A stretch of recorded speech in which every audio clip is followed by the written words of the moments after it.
meditation instructions by Venerable U Jotika. Different day-to-day, sitting in a circle, something like a circle, so that each of us can see one another. Circle, yes, circle. Sit in a circle. So before the retreat, this is the last time we meet here. So is everyone coming for the retreat here? Do you have a list of people? I know one person is not here because he told me she was going to America. Yes, I know this man. Maybe he hasn't come yet. Mr. Lee, well, never mind. As you know, I talk so much about preparation. It is very, very important, preparation is. Because if you really think about it, we go through life without being prepared for anything at all. So everything happens to us just by chance. And I think this is not a good way to live a life. Of course, there are many things that happen in our life which are unexpected. So we have to do something about it immediately. There are things happening like that once in a while. But mostly, if you think about it, we know that something is going to happen. At least we have a high percentage of probability that something is going to happen. Like say, what is something that is really sure to happen in our life? That, definitely sure. Definitely sure, there's no doubt about it. Are we preparing for that? And I'm going to talk about this also one day.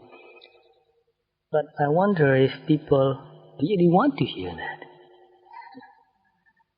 Mostly I want to say things positive and encouraging, motivating people to do something good. But that is a big motivation and a big to happen. I know quite a few people who got very close to death. I took them to the hospital, so I know how they felt. They were very sick, almost dying. I took them to the hospital and looked after them. And I found out that those who experienced that very deeply came back a different person. So this is very important. So even though we are sure that we are going to die, definitely, and we don't know whether it's going to be today or 50 years later, we don't know. But it could happen today. Who knows? So it's better to be prepared. And this retreat also, we know that it's going to happen, because we are going to make it happen. Better to be prepared. And understand this, that your meditation does not begin on the first day of the retreat. It has begun a long time ago. So the retreat is part of the whole process.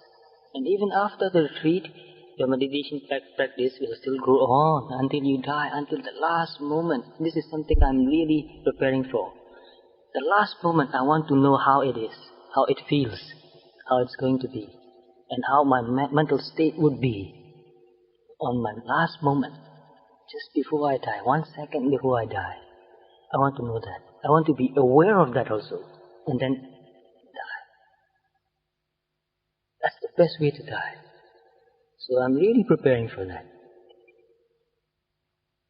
That's why I say preparation. If you have prepared well enough, your work is half done already. And if you take a very simple example from your life, from my life, because most of us have studied for many, many years, got university degrees also. You know, some of the people, they don't study well, they don't attend the lectures well, they don't go to the practicals well, they don't try to solve the problems very well. And then when the exam is very near, what did they do? They panic. They worry. They have so much anxiety. They can't sleep. They can't eat. And then the moment before they go into the exam hall, they're shaking. And in the exam hall, they look at the question paper and say, I don't know this, I don't know that. Too agitated to do anything anymore. No time to think anymore. So even when I was a student, I try to prepare quite a lot. And maybe this is part of my personality. Some people want to prepare. And some people, they just want to take the chance. So to take chance is not really very good. If you take chance, there's very small probability that it will happen. So even when I was young, when I went to sit for exams, I studied very well. And then when I go to the exam hall, I took pencil, pen, ruler, identity card. That's all. No books, no papers, no notes. No need to study anymore. Too late. If you still have to study, it's too late for you. You're just making your mind more agitated and tired. You're making yourself tired. That's the time when you have to feel very relaxed. When I went into the exam hall, I did not look at the question paper immediately. Leave it there. Just sit there and meditate for 5 minutes. And then when the mind is very calm, look at the question, oh, this is something I can answer. Just write down. Slowly, not in a hurry. Finish, okay, something well done already. If you have done one thing well, it gives you so much courage. Makes you more confident, makes you calm also. And then look at another problem. Oh, this is something I can do. Okay, do that. And when you find it too hard, okay, I'll come back to it later. Another one. Try it. So this is the way we should live our life. Even though we prepare very well, we can not really feel for sure that everything will happen the way we have expected. And we have to prepare for that also. Well, I prepared very well, but nobody can tell that things will happen the way we have expected. But anyway, if we have prepared very well, we can at least feel sure that it won't be too bad. It won't come out too bad. At least it will be satisfying. So preparation is very, very important. And in some ways, we go through our life preparing and preparing and preparing. There's no end to preparation. Go on preparing and preparing. And actually this preparation also is our life. And I'm even preparing for my next life. So I've talked about it before. Because I know it's going to happen. And if you know how to prepare for it, well, you can feel very confident that it's most likely to happen the way you prepared it. That's how a Buddha became a Buddha. Because he prepared for it. And parami, what is parami? Parami is preparation actually, is perfection. You practice something so well that it becomes perfect, and actually it is a preparation. Without fulfilling the parami, which means without preparing yourself, without making yourself worthy of that, it will not happen. So if we want something to happen, we have to prepare for it and feel that we are worthy for it. I'm ready for it. I'm worthy for it. Then you can feel very relaxed and happy. And even happy that you have to be tested. You have to go through a very difficult condition now. So if you are prepared, you feel very happy and excited about it. If you are not prepared, then you feel terrified. You have more anxiety, more worry. So we have prepared for a long, long time, and we still have to go on preparing for that. So this is a very beautiful Gatra. I will talk about it again later in more complete presentation. And this is something very encouraging for meditators. This is a translation of Pali verses, Gatras. The Buddha said, do not pursue the past. In Pali, it is atitam na noa gamaya. If you split the words, it will become atitam na anu gamaya. Anu becomes noa. Atitam means the past. Atitam na anu kama. Na means not. Anu means repeatedly. Kama means going. Don't go to the past repeatedly. So the English translation is very, very good. Do not pursue the past. So that doesn't mean that you should forget the past totally. The meaning is very clear if you think about it. If you really read it or listen to it carefully. don't think about the past repeatedly, getting nowhere, just going round and round and round, thinking and thinking. If there's anything useful that you can remember from the past, remember it. Make use of it. So we have to remember so much. Telephone numbers, address, so many things. So many things we have done in the past, happened in the past. We have to remember that. But remembering those useful experiences and making use of it is a part of our life. That is okay. But thinking about what happened in the past repeatedly and making yourself unhappy, that is what we should not do. Thinking, recollecting something happened in the past and using it wisely is what we should do. Even Buddha talked about his past lives. It's useful to talk about it. So, don't think too much about the past. Make it a habit. When you find yourself thinking about something uselessly, look at it very carefully. Look at the thought very carefully. Look at your attitude. Why do you keep thinking about it? Is that a fear or an attachment? When you are afraid of something, you think about it quite a lot. You can't forget it. When you have great attachment to something, then you keep thinking about it. So there are many reasons for people to think about something repeatedly. Look into your mind and see why you are thinking about that so much. First, look at the thought and then your attachment to it. Why you are so attached to that happening, to that experience. And do not lose yourself in the future. Na patikinke anagadam. This is not exactly the Pali translation, but it's close enough. So, thinking about whether something is going to happen or not, worrying about the future, it's also quite useless. But that doesn't mean that you should not plan for the future. So many people repeatedly ask me, well, you talk about, or the Buddha talk about, not thinking about the past, not thinking about the future. How can we live our life? Because they don't understand the correct meaning. Buddha didn't say, don't think at all about the past. Buddha didn't say, don't plan for the future. Think about the past and get something useful lessons, and use it.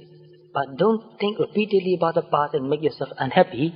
You become so unhappy that you cannot do anything useful now. You are just wasting your time and energy. So for a meditator, this is not a proper thing to do. But when naturally you think about it, look very deeply. Your attachment. It's your attachment that makes you keep thinking and thinking about it. So we plan for the future. We are planning for the retreat. I've planned for my trip back to Singapore. We have to do that. But worrying too much is not useful. No need to worry. Plan carefully. Find the facts. And do what is needed to be done. As best as you can, but don't worry too much. The past no longer is. Of course we know that the past no longer is. But still, we cling to our past and we think about it and make it as if it's present here. We want to think about something happened we like and we imagine the things and make it like it's happening now. So only thinking makes the past come into the present. We imagine the past and make it as if it is in the present. And make it real. If we don't think about it, it's not real anymore. It's not there. So it's only a memory. The future has not yet come. And we know about it too. So we prepare for it. And there may be something unexpected going to happen. And we also expect that.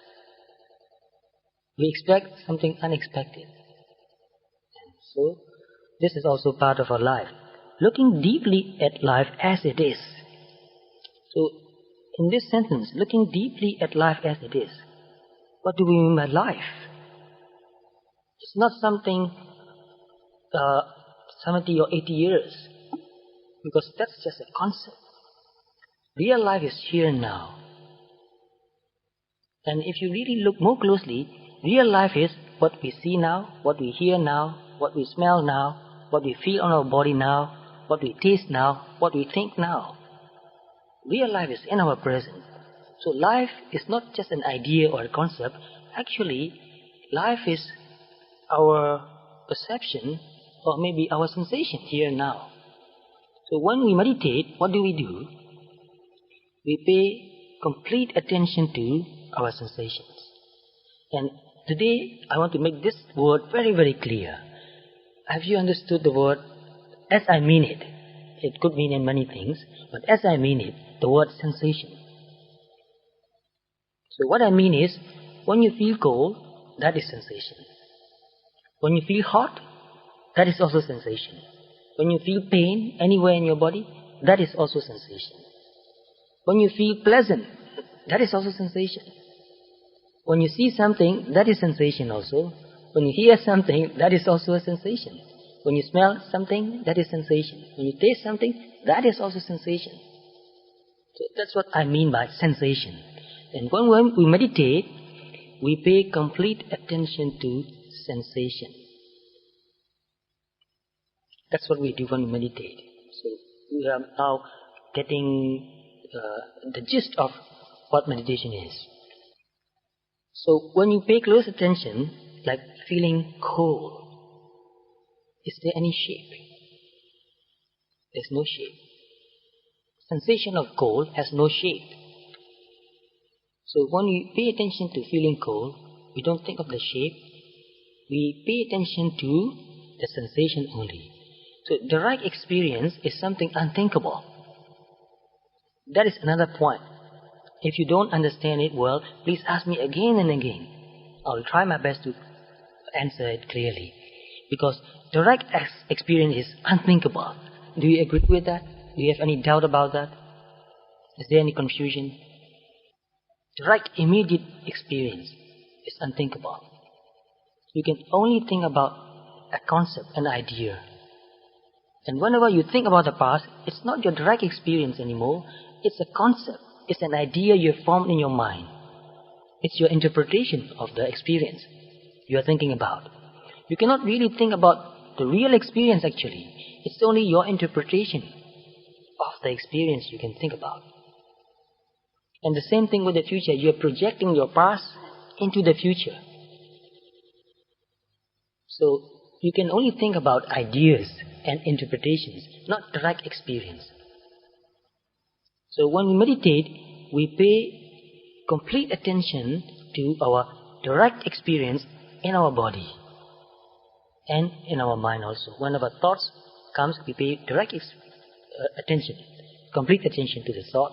And sometimes there may be no thought. The mind is just calm and quiet and peaceful. You pay attention to that mind also, that mental state. It's not a thought, it's a mental state. No thought, very clear, very calm, very peaceful.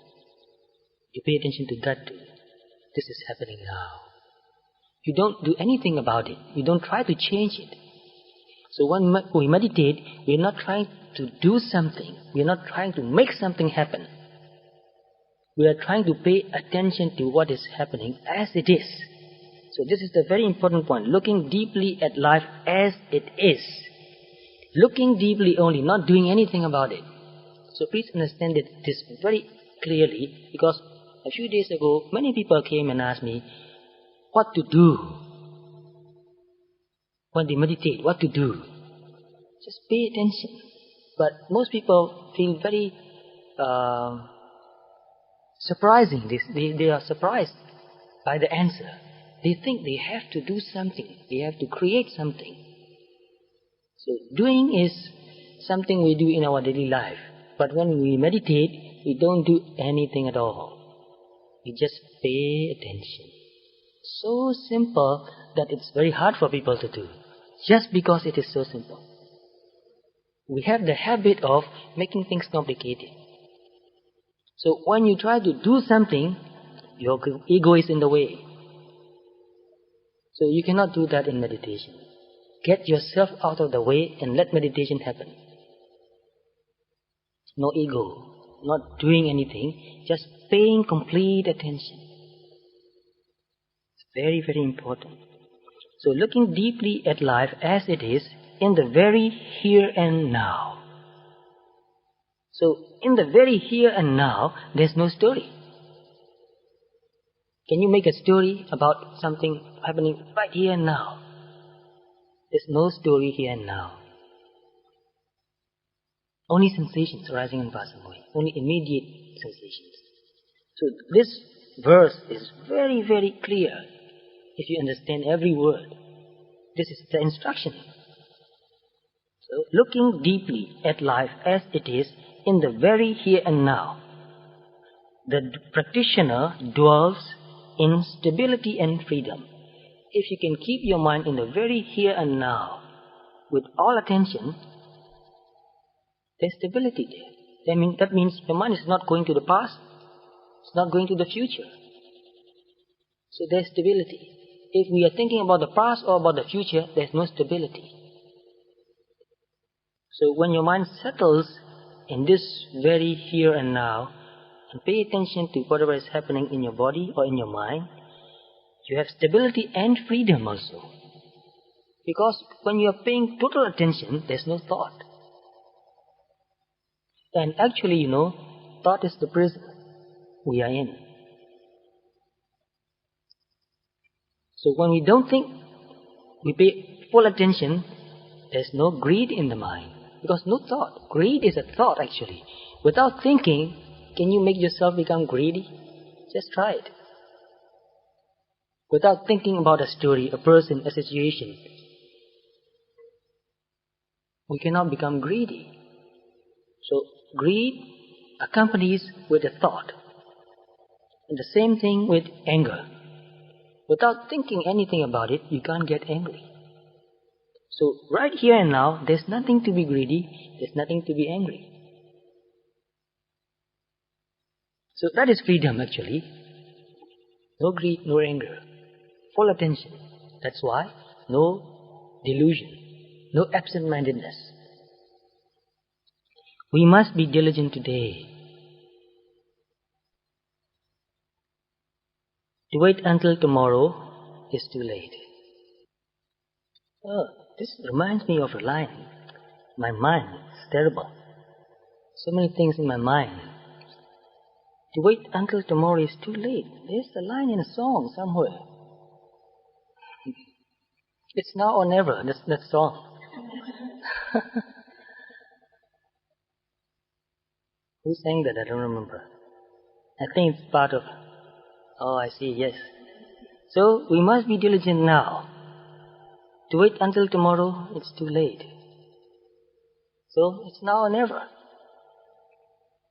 Death comes unexpectedly. We don't know when we will die. But we just believe that we will live for a long time. Oh, I'm quite healthy. And I'm going to live for at least for 20, 30, 40 years. I even hope to live for 50 years. 50 more years. I want to work. I want to work until the last day, last moment. So anyway, no matter when it happens, it can come unexpectedly.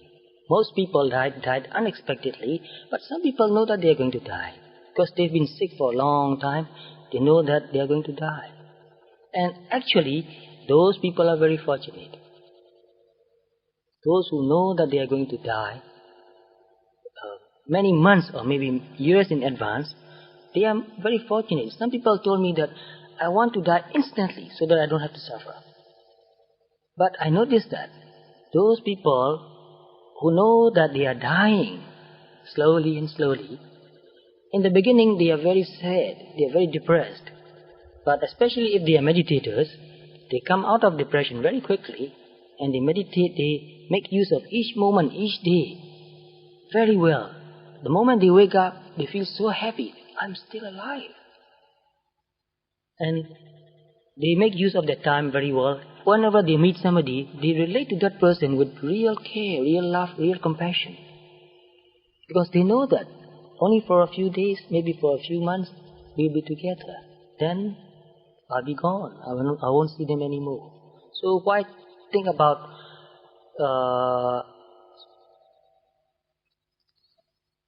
things that frustrate us?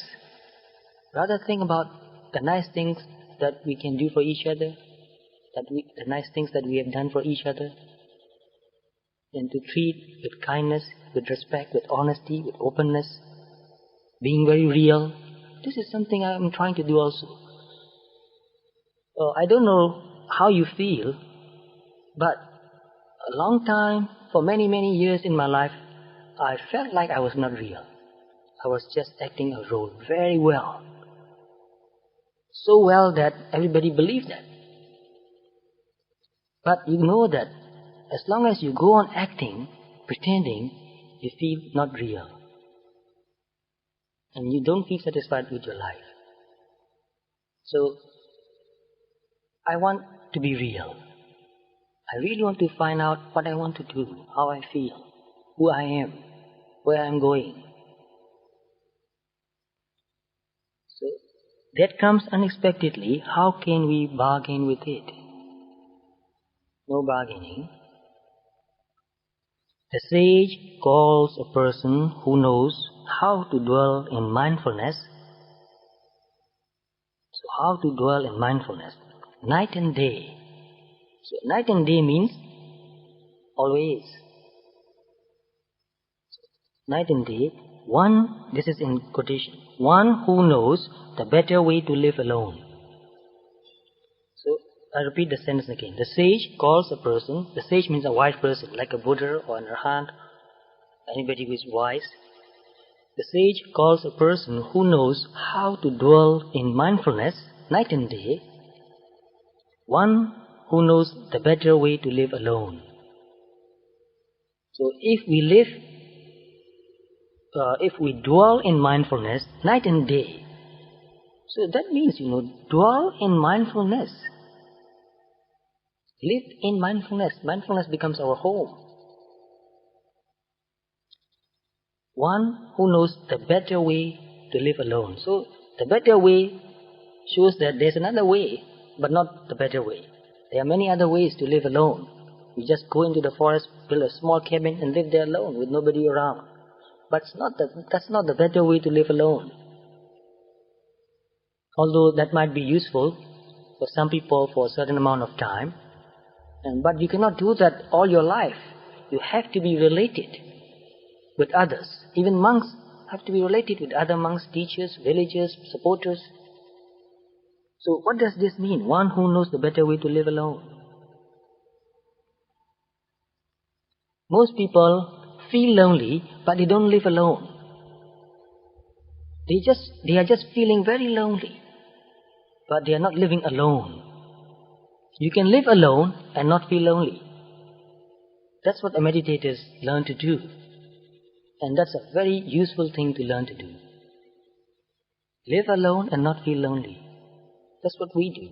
We live in a forest in a small place, mostly alone, but never felt lonely. Even now here I live in my room most of the time. Very rarely I come out of my room. I live alone, but I don't feel lonely. I feel connected, I feel related. So how do you do that? That's what we learn to do. A meditator learns to do that. So very beautiful, you see, very deep, very profound. That means when you are not thinking too much about the past, when you are not thinking too much about the future, when you are not feeling greedy or angry, when your mind is quiet and mindful, that means the better way to live alone. There might be a lot of people around. So in the retreat, we'll be together, sitting together. I'll be sitting with you too. But each of us alone. Because we are meditating. We are very mindful. We are not reacting. So you don't react with greed, anger, pride, envy, jealousy. Then you are alone. And the moment you react, you are not alone anymore. When you are greedy, you are not alone anymore. When you are angry, you are not alone anymore. So, when you are mindful and not greedy, not thinking too much about the past or the future, but sometimes you think about the past, sometimes you think about the future. If it is useful, that's okay. Then you are psychologically independent. And this word is very important, psychologically independent. I'm dependent on you in many ways, but psychologically, I'm not dependent on you. I don't expect you to come and make me happy. I'm happy just the way I am. But I expect you to help me when I need something, when I want to go somewhere. I expect that. I'm dependent on you for those things. So you give me all those helps. I appreciate that very much. But I'm not dependent on you psychologically. Psychologically, I'm independent. And that means to be alone. When you are dependent on another person, even though that person is not near you, you are not alone. So when you meditate and develop these qualities, you become alone, but you are not lonely. Try to understand the difference. There's a big difference. So Buddha encouraged monks to go and live in seclusion. But he did not encourage monks to be totally alienated. I saw that big word in the newspaper 2 weeks ago, alienated. Very sad. That's not the kind of thing Buddha encouraged. So you meditate and make your mind very calm and peaceful. No greed, no anger, no pride, envy, jealousy. That is alone. But you are related to people. You go to the village every day to get your food. And people come to you and do things for you and ask for advice. You give them advice. But you are not dependent. So you are alone. As long as you are independent, you are alone. So to be alone is very good, but to be lonely is not good. And a few more things. This is 2 lines from a verse that I read a long time ago, but it's a very long verse, 3 pages long I think. I can remember only 2 lines, the first 2 lines. That's very beautiful 2 lines. And I'm living those 2 verses, those 2 lines. So this is what I do. I live poems. And my life become a poem. And those 2 verses, the lines are, the great way is not difficult for those who have no preferences. And I'm trying to live that. The great way is not difficult for those who have no preferences. So, preferences are not that bad. Needs are very bad, actually.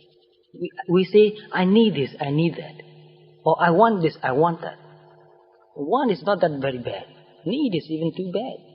Because when we say, I need, then that means I cannot live without it. So in most cases, we don't need much. What we really need is so little that it's funny to talk about it. We don't even want to talk about it. We don't need much. Just a small amount of rice, some green vegetables, a little bit of beans, that's enough. Just fill your stomach. Your stomach is quite happy. Only your tongue is not happy. But your stomach is quite happy with it. What we need is so little. And for clothing, you see, I wear the same clothes. If I need to wash, I wash one in the morning and dry it in the evening, iron it, dry, and then wear it again. Every day wearing the same clothes. No need to change. Just wash it and wear it again and again. No problem. My body is quite happy. Maybe my eyes, sometimes very unhappy about it. Only my eyes. But my body, as long as it feels warm, it's perfectly okay. Only my eyes causing so much dukkha. So now I'm becoming a little bit wiser. I don't listen to my eyes and to my tongues. But I listen to them when I walk. So that I don't fall into the pit. So, when you say, I need, look very deeply and ask yourself, do I really need that? Can't I let go of it? Sure? You're really sure that you really need it? If you ask that question, maybe 99 out of 100, your answer will be no. I don't need it. I want it. So be very honest about it. I want it. That's very honest. And even better if you say, I prefer it. By saying I prefer it, it means that it's not such demanding. You can change your preference. Well, it's okay, I can let it go. I prefer this, but If I cannot get that, I'll be quite satisfied with what I get. And even then you say, if you have no preference at all, you are so peaceful and free. So why making yourself so unhappy, so unfree? You are letting this happen. So when we go to the retreat and meditate, you may not get so many things that you are used to getting. Eating, drinks, and many other things too, you may not get. So prepare your mind. I practice these 2 lines. The great way is not difficult for those who have no preferences. You will not die in the retreat. Buddha said, even if you die, keep working. Work hard. Even if your body is reduced to skin and bones, work hard. But I'm only afraid that you'll put on weight for not having enough exercise. So don't worry about that. You'll have enough to eat. Fill your stomach. Don't listen to your tongue. Just listen to your stomach. It will be quite happy, no matter what you put in, as long as it's healthy, fresh, vegetarian meal. It's quite happy. Well, these are a few things just to make your mind in a right frame. It's very important. Framing your mind is very important. Creating the mood, very important. If you're in the right mood, in the right frame of mind, things are very easy. And also, in the retreat, during the retreat, we may not talk to each other unnecessarily. When it's really necessary, we will talk. You can talk with me. And if you want to ask a question, you can ask me questions. If you do not want to ask questions verbally, you can ask questions on a piece of paper. Write it on a piece of paper and keep near my seat.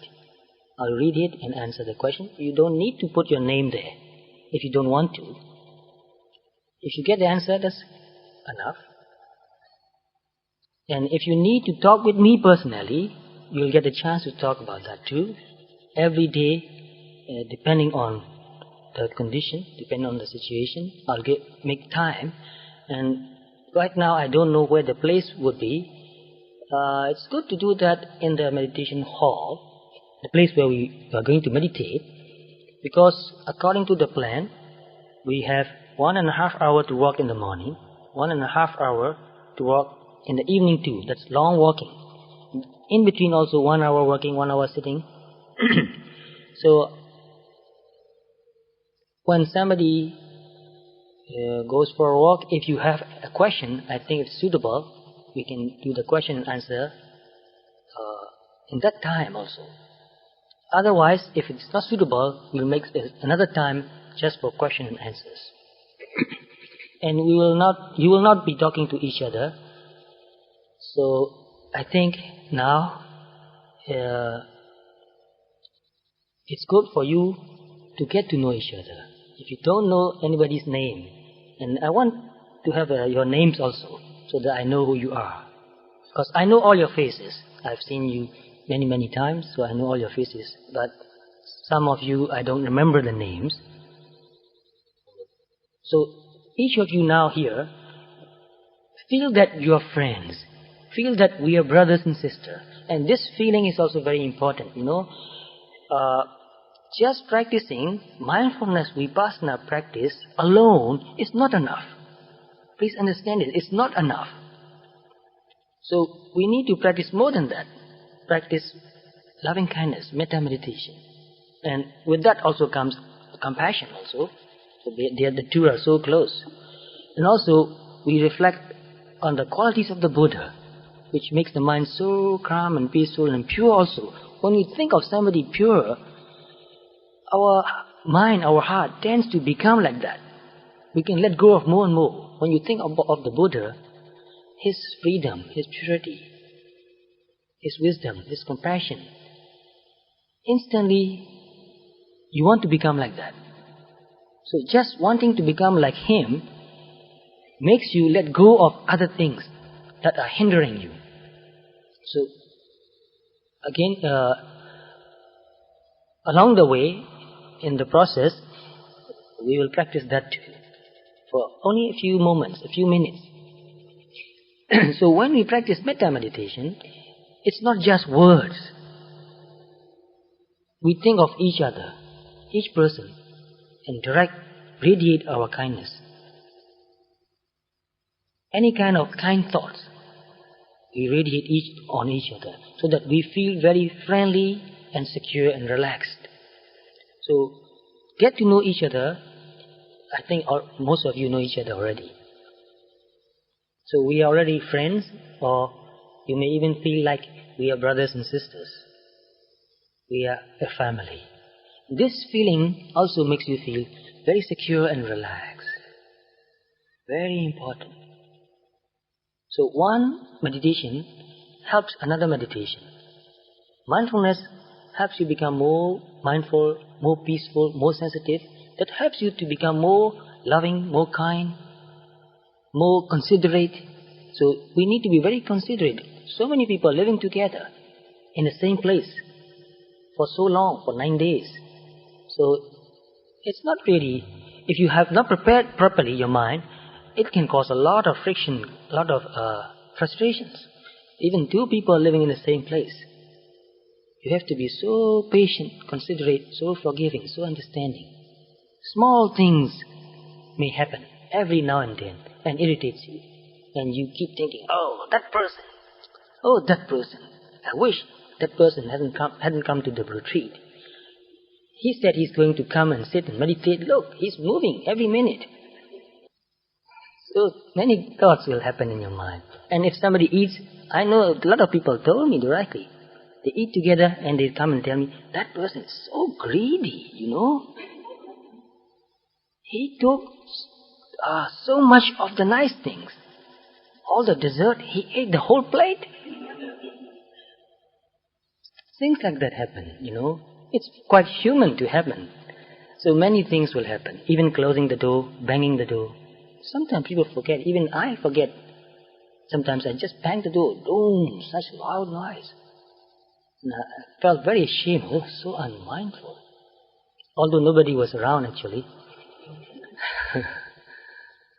So it's very important to feel that we are helping each other. We are supporting each other. So every moment, every day, a few moments in our sitting, we radiate our kindness, loving thoughts, understanding, forgiving, making feel each other very safe and secure, so that you don't feel judged.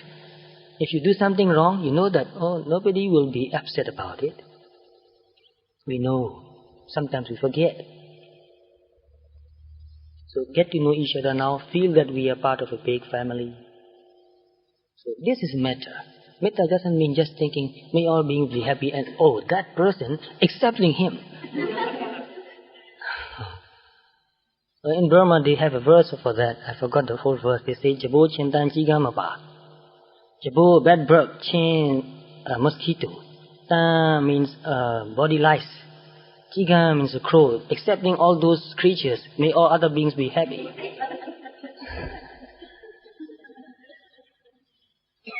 Very funny, but it so happens. So I hope that you have understood the basic instructions about meditation, and you still have a chance to ask questions now. If you still have doubts about the basic meditation technique or method or instruction, you still have a chance to ask a question. So if you have any question, please ask now. Anything about retreat? Yes, please. Yes, we have time for interview. Very short. You can ask a question or you can express your experience and get some very clear when other people can hear. So I understand that very well. So I'm plan for that. You may ask a question privately. So I'm willing to help you in any way I can. So this preparation is just to make you the most of your 9 days in the retreat. Because such precious 9 days. Each day is so precious. And this is not something we do all the time. This is something very special actually. Very rare. So I want you to make the most of it, to really enjoy it, to really feel that, oh, it was so worthwhile. And you will remember it. Later you remember it. Oh, I'm so happy that I did that. It's so rare to get a chance to do that. As a memory later and feel happy about it, yes. And it will help you to keep on meditating. And you will really learn to meditate. You will make some deep insight, experience some deep insight.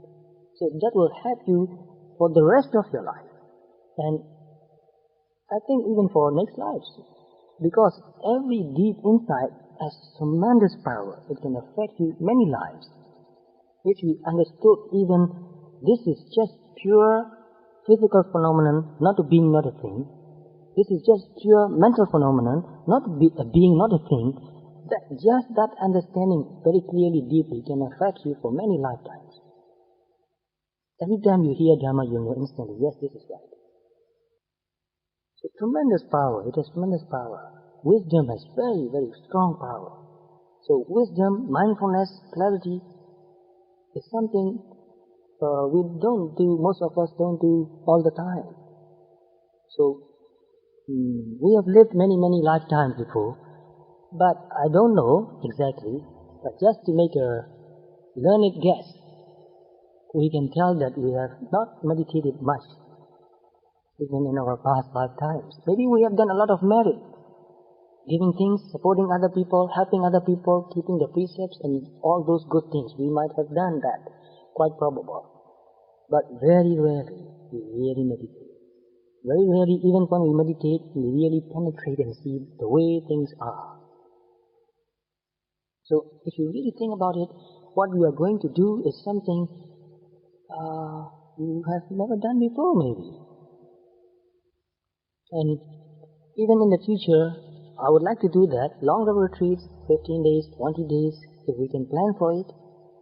I'm really happy to help you. Just when I come back. So when possible, we will do it, but we cannot really be sure that we will be able to do it. But if we really put our mind, if we really put our heart in doing it, it will happen. The conditions mean external and internal. Yes, yes. Yes, the same experience even make more progress and experience something you have not experienced before. So when you think of condition, think of both, internal and external. Both conditions. Yes, please.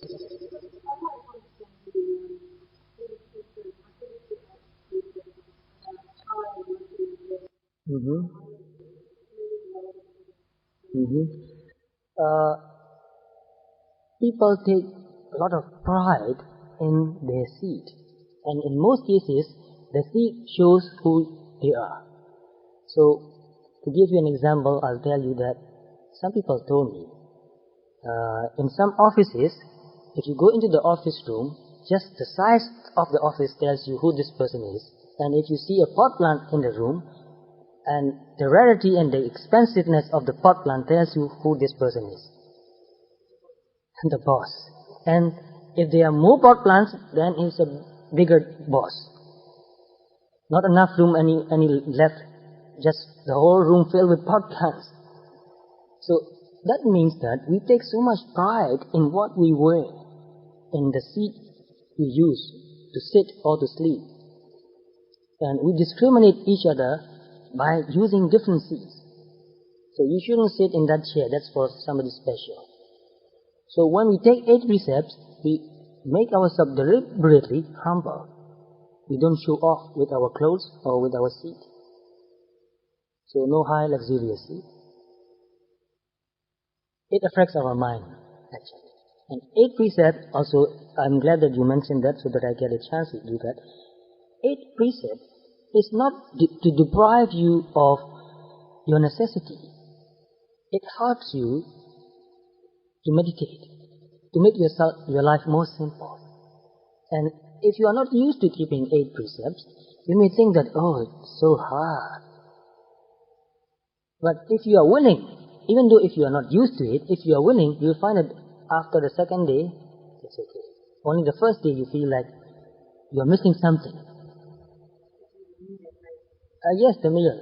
You can drink a lot of juice, and if you are used to doing that, then you don't even feel the need to drink anymore. Just water is enough. But it's okay, you can drink juice. Have a big meal for your breakfast and another big meal for lunch. So, after that in the evening, drink juice. And drinking juice is good for meditation also. Liquid food doesn't make you feel very heavy and tired. It gives you a lot of energy, feels very light. So, to make your life simple, to save time also, it's very important. Think about it, how much time we spend to eat. When I eat, it takes about 15 minutes. I give myself 20 minutes, but in 15 minutes I finish eating my meal. When I think about how much time people spend for cooking, I thought, why so much time just to cook? Just boil, put a little bit of salt and oil and eat it. Just spend 10 minutes to cook and 10 minutes to eat. So it's okay to eat so that you have enough energy to keep yourself healthy. But don't spend too much time, too much thinking about food. I did that also when I was young. Whenever we meet each other, we will talk about this and that, and don't know how the conversation slips into food. Again and again about food, what we ate this morning. Then after a while we notice that, hey, look, whenever we meet, we talk about something else and we end up talking about food.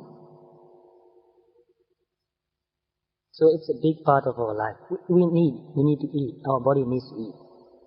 So we are not depriving ourselves or destroying or ruining our health by not eating. We are eating enough. And there are a few things here also. Valuable things also. Don't bring anything valuable. It just worries you too much. Is there any more questions? Please ask more questions now. Actually, dairy product is considered a kind of food. Only fruit juice is actually allowed. Vegetable juice, fruit juice. Plain tea, I think, is okay. Yes, black tea is okay because honey is allowed, cane sugar juice is allowed, coconut water is allowed. Very nutritious. And orange juice, even banana juice. Actually, banana juice is very wholesome food actually. It has got a lot of protein, carbohydrate, vitamin B, and a lot of minerals too. You can live on banana for many, many days without becoming unhealthy. Yes? Who's going to ask first? Two together. Okay, you ask now. You get the first chance.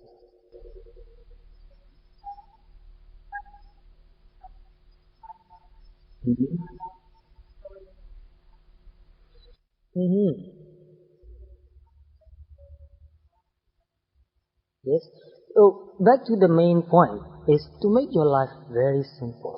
That's the main point. You don't spend time to cook. So from my point of view, even drinking soy milk is okay. You don't cook, you just pour some milk and drink it. But for dairy product milk, you need to cook, I think.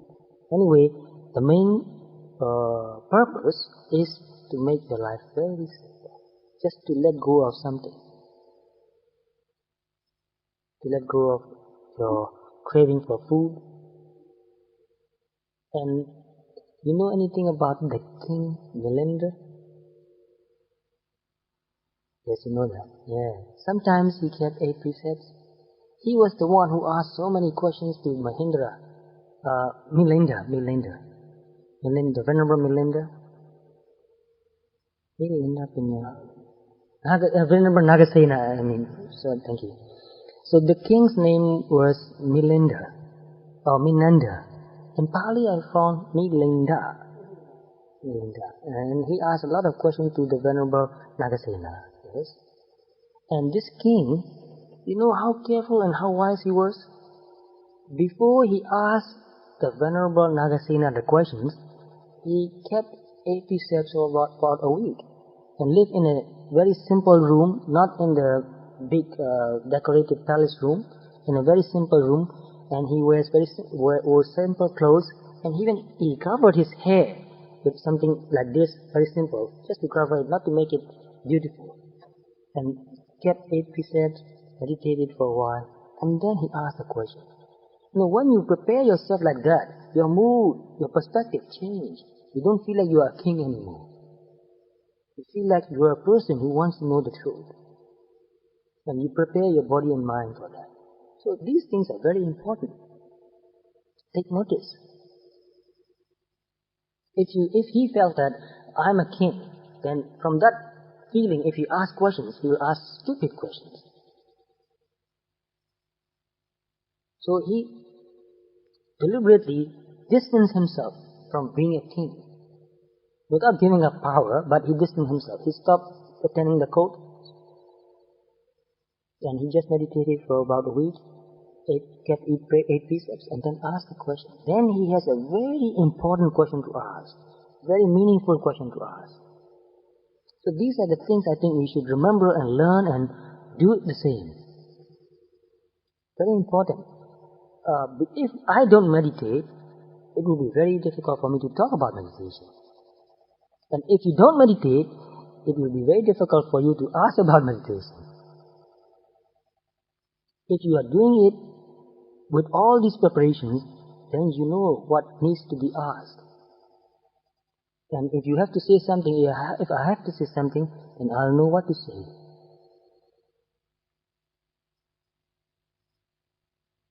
Yes, now your question.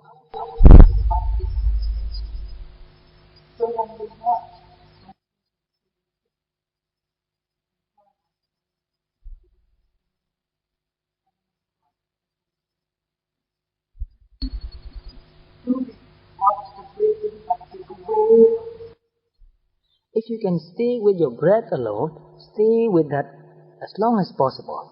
And when some other sensations in your body becomes very strong and attracts your attention, so naturally the mind will go there again and again. And in that case, pay attention to that sensation for quite a long time. Stay with it for a long time, as long as you can stay. It doesn't matter with what sensation you stay with.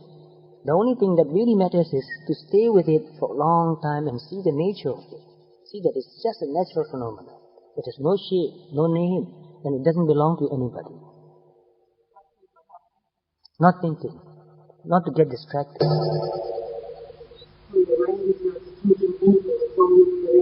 Yes, that's right. You've got the idea very clear now. So when you are aware of that sensation, eventually it disappears. Yes, it might disappear. Sometimes it might not disappear. Most of the time it disappears. Yes. When it disappears, then back to breathing again. Sometimes, even breathing disappears. Only very clear, peaceful state of mind is there. Then you pay attention to that. Nothing's there anymore. No bodily sensation, no breath even.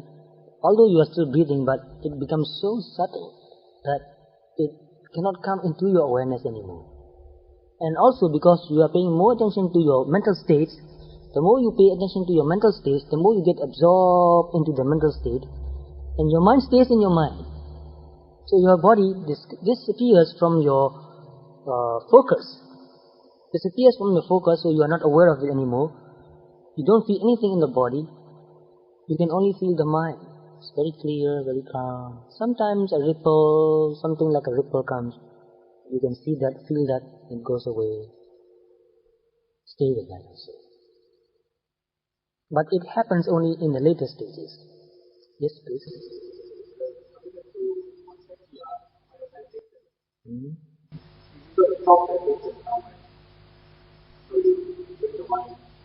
To that sensation.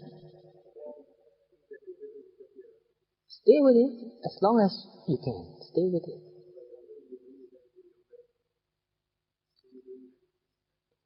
Not really necessary actually. If you can stay with that sensation, stay with it. Because this is just another sensation. Breath is also one sensation. But we choose breath because it is always with us. Other sensations, they are there sometimes, they are not there sometimes.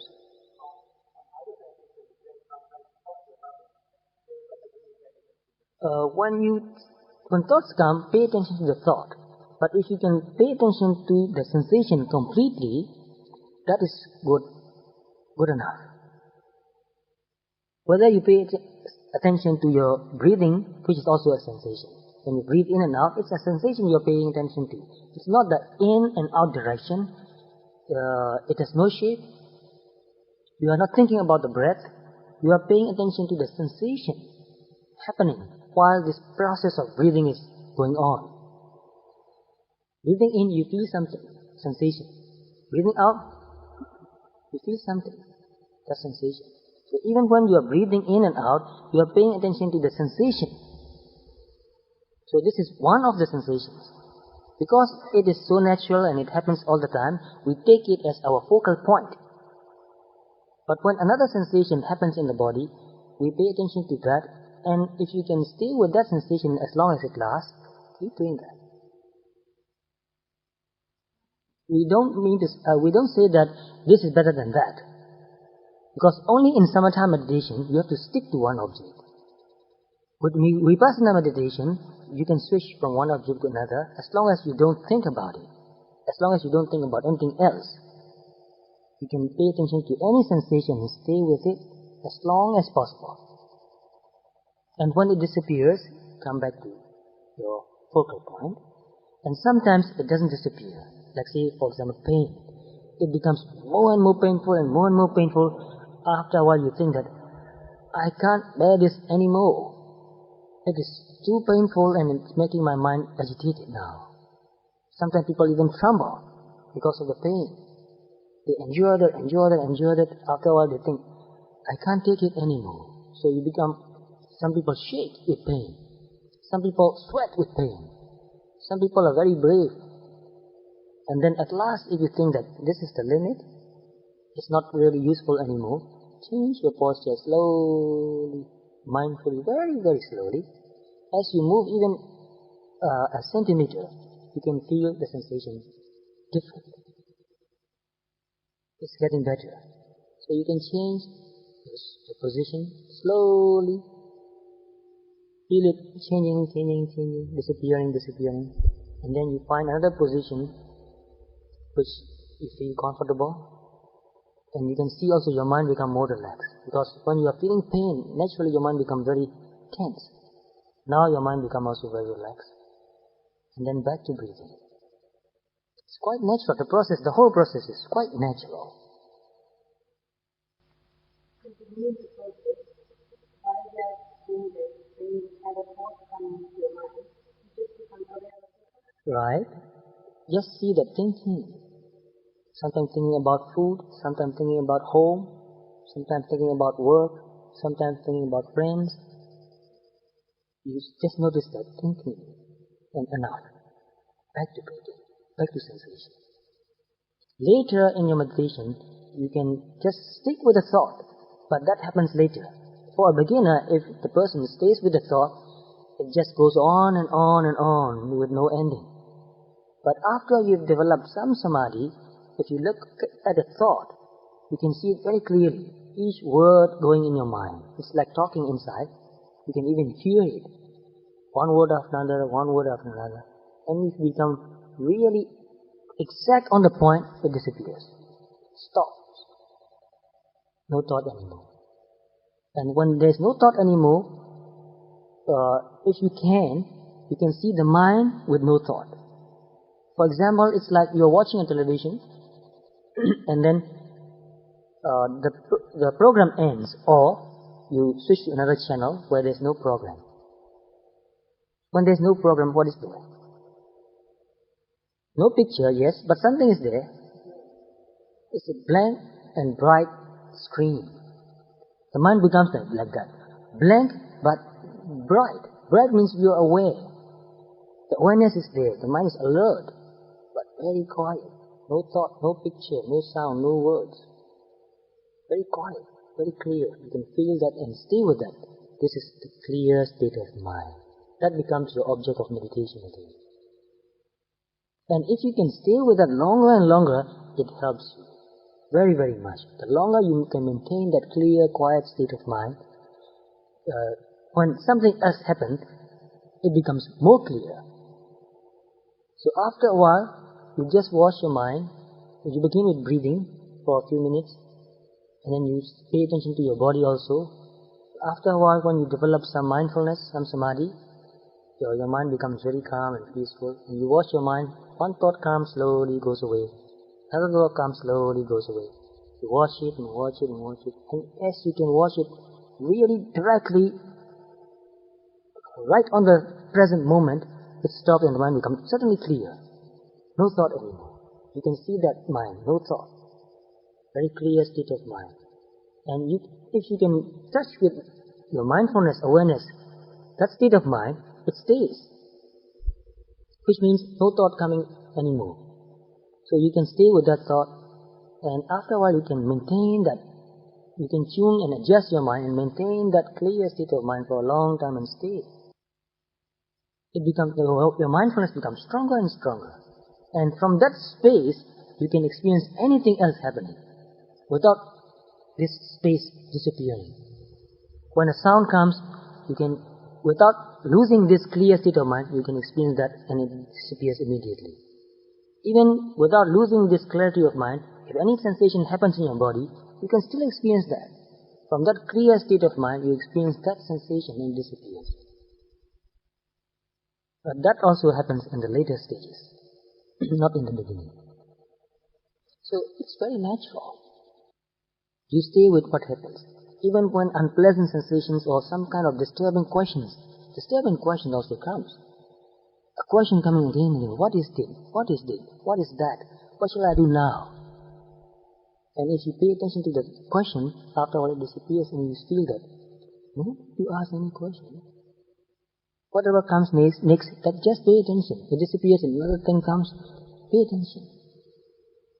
So if you are willing to do that, then just go on doing that. You don't need to do anything else. Just pay attention to whatever comes. Whatever happens in your body or in your mind happens to be observed. So everything happens to be observed. And all you need to do is to observe it, to look at it, to pay attention, to see what it is.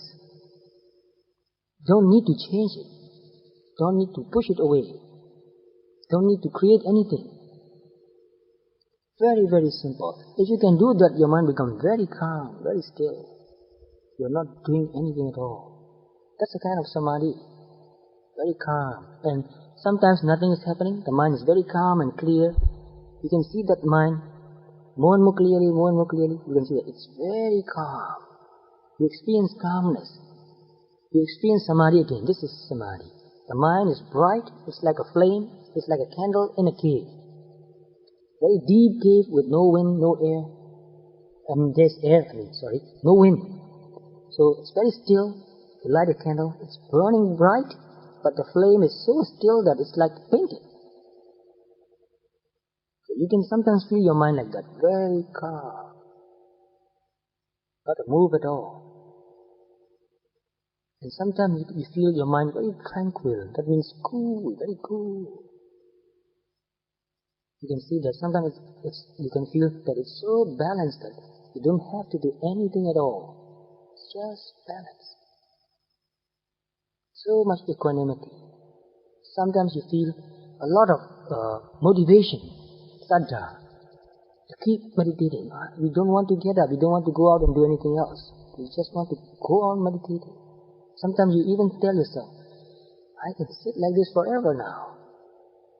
If the mind stays like that, you really can sit forever. Only sometimes it becomes weaker again. Naturally, things change always.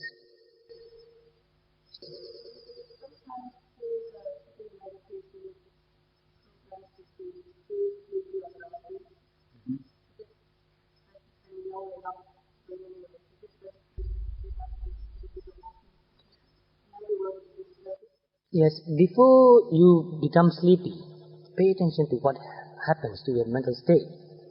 Because this is also one object of meditation. In Pali, sankhitam. Sankhitam means the mind going away, not going out, it's going in. Not samadhi, but it's becoming more and more sleepy, more and more sleepy. Maybe sometimes it feels like being sleepy and lazy. When you are sleepy, you are lazy actually, because there's no energy, no motivation. So first, when it's happening, see that mental state also. To see whatever is happening now is very, very important rather than to overcome it. So when it happens, pay more attention. And sometimes, just by paying attention, making yourself alert, I'll pay more attention now. That makes you wake up again. And sometimes, as you pay more and more attention, for a brief few seconds, you fall asleep. There's nothing, you are not aware of anything at all. And then you wake up again and notice that, oh, for a brief moment, maybe 1 second, maybe 2 seconds, fall asleep. And when something happens and you notice that, you wake up again. So try first to do that. Because sitting meditation is only for 1 hour.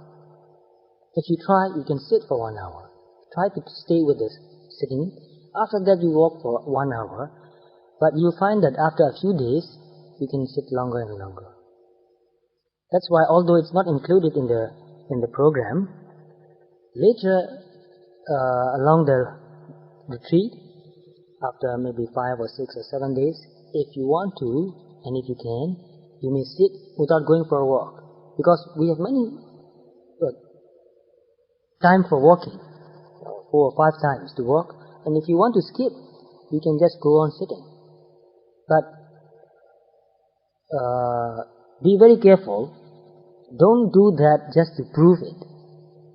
Do it if it is really useful for you to do. You are not proving anything to yourself or even to others. You are not proving that I can sit for 2 hours. You don't need to prove that. Whether you are sitting or walking, the most important thing is to be really mindful, to pay real attention to what is happening in the body and mind now. So that means that I don't mean to say that sitting is better than walking. Not necessarily. Sometimes during the walking meditation session, you are more mindful. Sometimes during the sitting meditation session, you are more mindful. So to be more mindful is more important than just to be sitting a long time or just to be walking a long time. So time doesn't matter actually.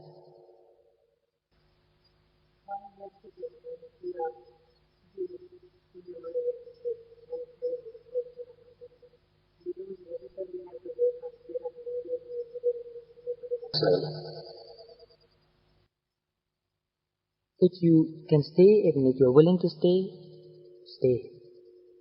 A few more minutes, and then later, when you're ready to get up and walk. So this sitting and walking, alternating, is a very good schedule. It's good for your health too. If you just sit for too long, sometimes your body and also your mind becomes very dull. But as I said, after a few days, if you like to sit longer, sit longer. It's alright. Walking 1.5 hours in the morning, that's a long walk. You can go out and walk. And in the evening also, another 1.5 hours. It's a long walk. But in between, there are many walking sessions too. 7 to 8:30, that's one long walking. And 10 to 11, 1 hour walking. 1 to 2, 1 hour walking. And 3 to 4, 1 hour walking. And that's tea and walking together, 1.5 hours. So you just drink a cup of tea. It'll take for 5 minutes. And then go for 1 hour and 25 minutes walking. After a while, naturally, which is naturally happens, you tend to sit more and more. You get very calm and peaceful. You just sit for more, 1 hour, 1.5 hours. And sometimes some people, later in the retreat, especially when they are doing long retreats, sit for 3 sessions together, because 1 hour sitting, 1 hour walking, another hour sitting. So if they don't get up for the 1 hour walking in between, they can go on sitting for 3 hours. Some people do that. You are not required to do that, but some people like to do that and they do that. And 7:30 onwards, sitting or standing. So standing meditation is also good, necessary. And in some cases, here also 9 to 10 a.m., sitting or standing. You may stand also. It's okay, no problem. Equally good if you can do that. Just stand somewhere with the whole body as relaxed as possible, your arms very relaxed, just there, and maintain the posture, standing, and just meditate just like sitting. But in the beginning, you may find it hard to stand for half an hour. So just stand for 15 minutes, and then when you feel ready, sit down slowly, quietly. Try that. Well, don't expect anything. Yes. Walking. Actually, after walking for about an hour, and you go and sit, if you do walking meditation really mindfully, and after walking, if you go and sit, that sitting is very good. Because the samadhi, the mindfulness that you have developed during walking helps you even more while you sit. So, no matter what happens, try to do both regularly, without preferring one or another. See what happens. And if something becomes especially important, then we will discuss about that later. But first try to sit and walk regularly. So try to be in the schedule. If it is really useful to do one thing more than another, then we can discuss about it too. Anything more you want to say? Anything more? Yes?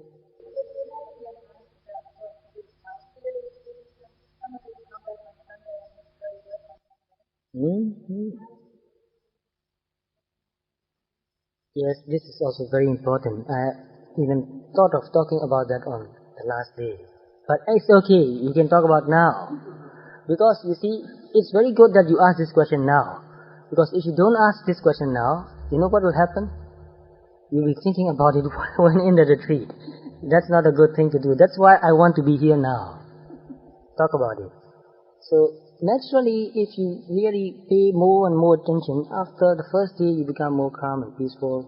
Maybe you think about this and that for a while, and then after a few days, 3-4 days, your mind becomes settled, become very quiet and peaceful.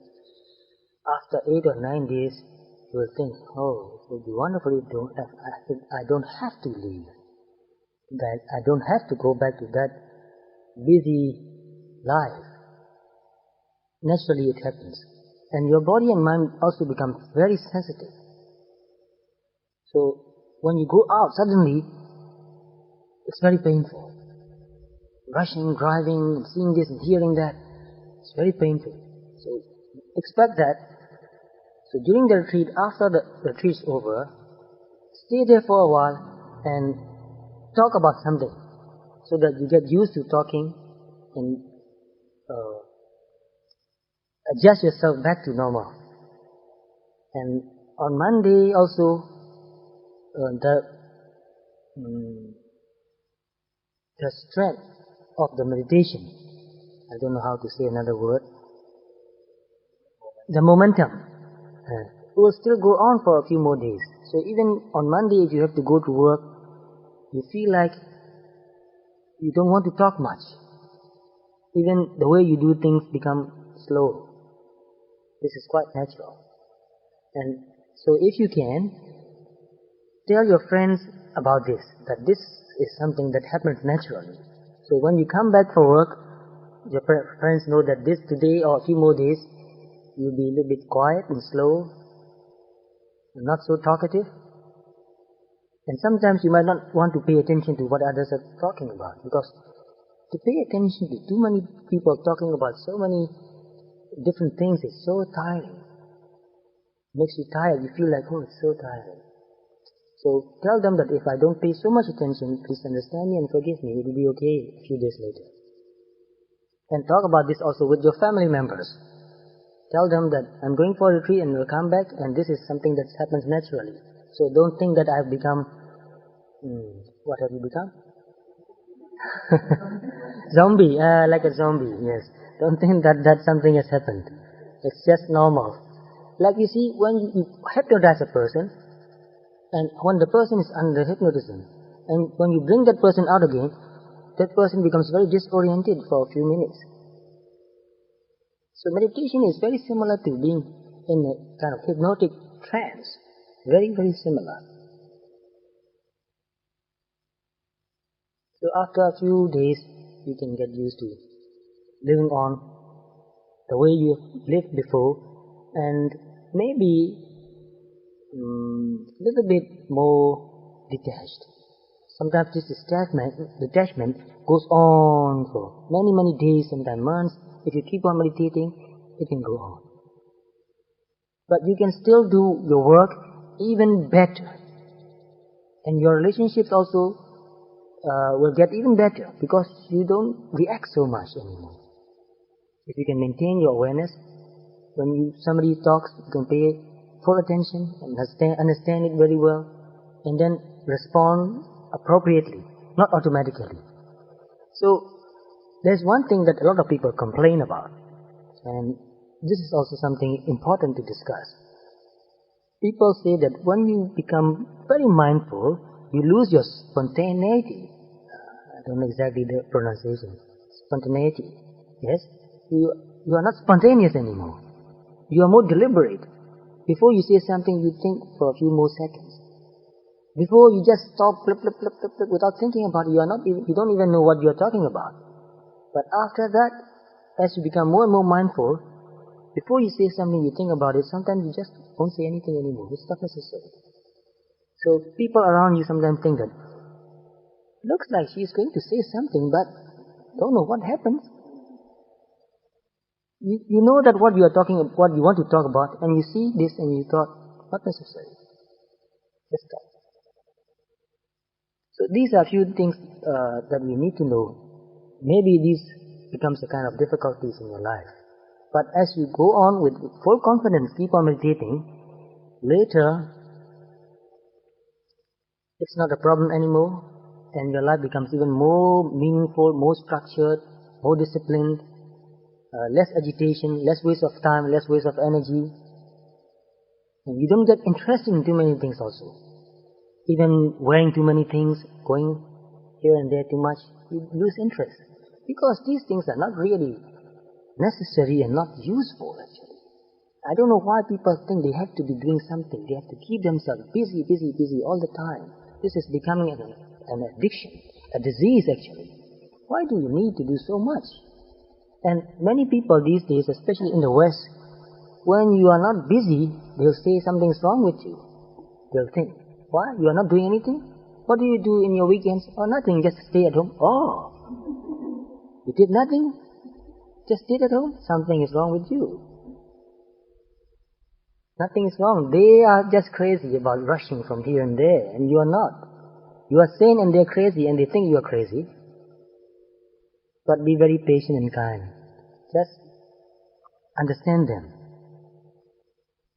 So that's what I mean, when you develop your mindfulness and concentration and deeper understanding, your world becomes different.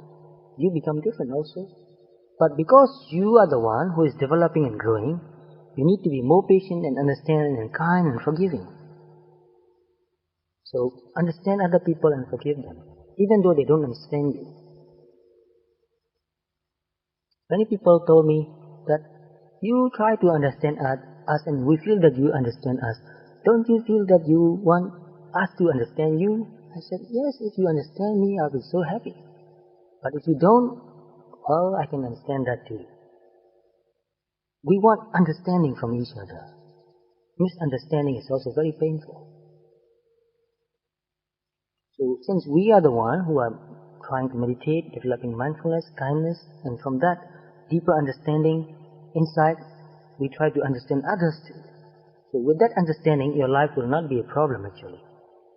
In the beginning, they may not know how to adjust to your change of behavior. So in some ways you can help them. Anything more you want to discuss about this point? Yes, when it comes up during the last day, just before the meditation, we can talk about a few things, just to conclude the session. That's why it is very important, the last day after the last sitting meditation, actually it is for sitting, it will be a kind of discussion again, some kind of clearing the things, to make it feel like this is the conclusion, the beginning and the conclusion. So this is another thing, when you do something, make it complete, like drawing a circle. Make it a complete circle. If you draw a circle and leave a small part disconnected, when you look at it, it doesn't look beautiful. When you complete it, you feel that completion. Very important to make it complete. And also, make a determination. And this determination is a very useful tool also. One of the 10 paramis is the parami of determination. Adhitthana parami. So, adhitthana, what does that mean? The Pali language and Pali word is very interesting, very profound. Every word, when I look into the deeper meaning, it's very profound. The word tha means stand. Adhi means strong. That means to stand firm. So you are very strong, you stand firm. This is what I'm going to do. You take a stand. And even in the Western language, they use this idiom, to take a stand, to take a firm position. It's very important. So not to be wishy-washy, not to be lukewarm. It's very important. So when you want to do something, first you learn about it very carefully. Yes, this is what I'm interested in doing. When you learn enough, then you decide, I'm going to do this. And after you have decided to do it, don't change your mind anymore. Because if you change your mind again and again, it becomes a habit. Especially when things become difficult.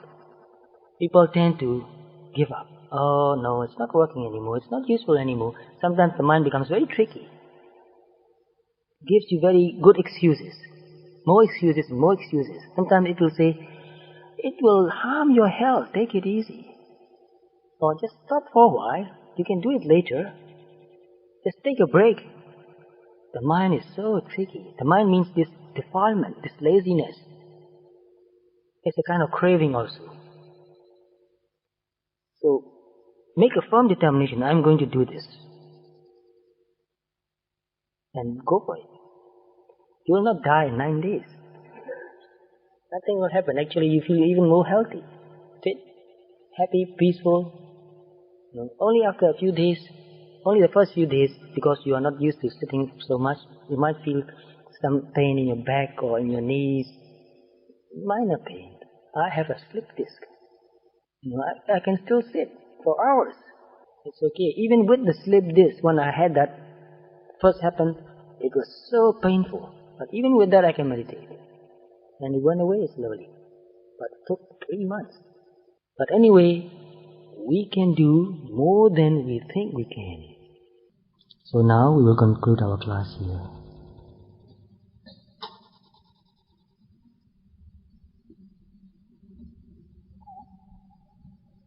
So let's pay honor to the Buddha who is really worthy of honor.